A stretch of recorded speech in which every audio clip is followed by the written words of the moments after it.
Hi all, இன்னைக்கு super tasty healthy சிம்பிளான கோவக்காய் பொரியல் எப்படி செய்யறதுன்னு பார்த்துடலாமா. ஒரு வானலில் தேவையான அளவுக்கு எண்ணெய் விட்டுட்டு கொஞ்சமாக கடுகு உளுந்து தாளிப்புக்கு போட்டுட்டு கருவேப்பிலை ஒரு 4 பல்லு பூண்டு போல் ஒன்றும் பாதியமாக நசுக்கி போட்டிருக்கேன். இதில் 2 ஸ்பூன் அளவுக்கு தனி மிளகாய்த்தூள், 1/2 ஸ்பூன் ஜீரகத்தூள், 1/2 ஸ்பூன் தனியாத்தூள், உப்பு தேவையான அளவுக்கு இது எல்லாமே ஆட் பண்ணிக்கிட்டு எண்ணெயில் கொஞ்ச நேரம் வதங்க விடுங்க.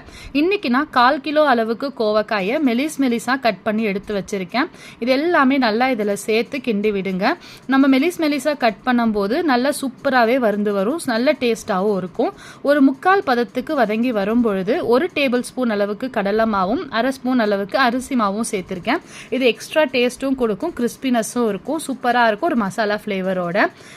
இந்த பொரியல் பார்க்க ரொம்ப சிம்பிளாக இருந்தாலும் அவ்வளோ டேஸ்ட்டாக இருக்கும். உங்களுக்கு வீடியோ பிடிச்சிருந்தா லைக் பண்ணுங்கள், நம்ம சேனலுக்கு சப்ஸ்கிரைப் பண்ணுங்கள்.